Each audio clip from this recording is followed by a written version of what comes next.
So ఈ విడాకులు అనేవి రెండు రకాలుగా ఉంటుంది. ఒకటి పరస్పర అంగీకారంతో విడాకులు తీసుకోవడం. భార్య భర్తలు ఇద్దరు ఒక అంగీకారానికి వచ్చి మన ఇద్దరి మధ్య సరైనటువంటి బాండింగ్ లేదు, మనం ఇద్దరం కలిసి ఉండలేని పరిస్థితులు ఉన్నాయి, విడిపోవాలనుకుంటున్నాము అని చెప్పి వాళ్ళిద్దరు పరస్పరం ఒక అవగాహనకు వచ్చి విడాకులను ఫైల్ చేసుకుంటే దాన్ని మ్యూచువల్ కన్సెంట్ డివోర్స్ అని అంటాము. దీనిని హిందూ మ్యారేజ్ యాక్ట్ 13B కింద మనము కేసు ఫైల్ చేసి విడాకులు కోరుతూ న్యాయస్థానంలో మన అభ్యర్థన మనం చెప్పే అంశం ఏదో న్యాయస్థానంలో చెప్పి మనము విడాకులు తీసుకునే ప్రయత్నం చేస్తాం.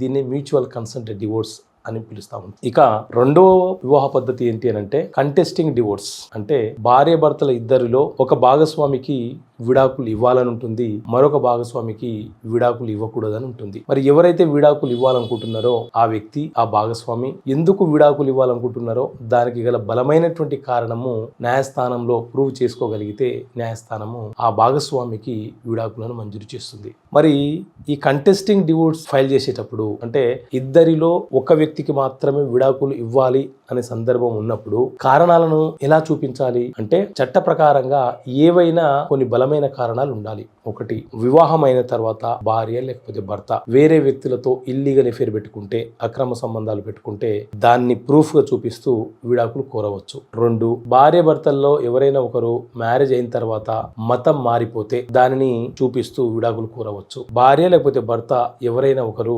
క్రుయాలిటీగా మానసికంగా శారీరకంగా వేధిస్తున్నట్లు మనము ప్రూవ్ చేసుకోగలిగితే విడాకులు కోరవచ్చు. దంపతులలో ఎవరైనా ఒకరు కనిపించకుండా 7 సంవత్సరాలు వెళ్ళిపోతే సివిల్ డెత్ గా భావించి విడాకులు కోరవచ్చు. లేదు, వివాహ సందర్భం నాటికే అంటే వివాహం జరిగే నాటికే అమ్మాయి గర్భవతి అని వివాహం అయిన తర్వాత తెలిస్తే అప్పుడు విడాకులు కోరుతూ కేసు ఫైల్ చేసుకోవచ్చు. లేకపోతే ఎయిడ్స్, కుష్టు రోగం లాంటివి వ్యాధులు ఉన్నట్లు ప్రూవ్ అయితే, మానసికంగా పిచ్చోలుగా ముద్రించబడితే, పిచ్చోలైపోతే, లేకపోతే తల్లిదండ్రుల నుంచి వేరే కాపురం పెడదామను ఒత్తిడిలు ఎక్కువైతే, ఈ రకరకాల సందర్భాలలో బలమైన కారణాలను చూపిస్తూ మనం న్యాయస్థానంలో కంటెస్టింగ్ డివోర్స్ ఫైల్ చేసి మనం చెప్పే గ్రౌండ్ ఏదైతే ఉందో దాన్ని ప్రూవ్ చేసుకోగలిగితే ఖచ్చితంగా విడాకులు పొందే అవకాశం ఉంటుంది.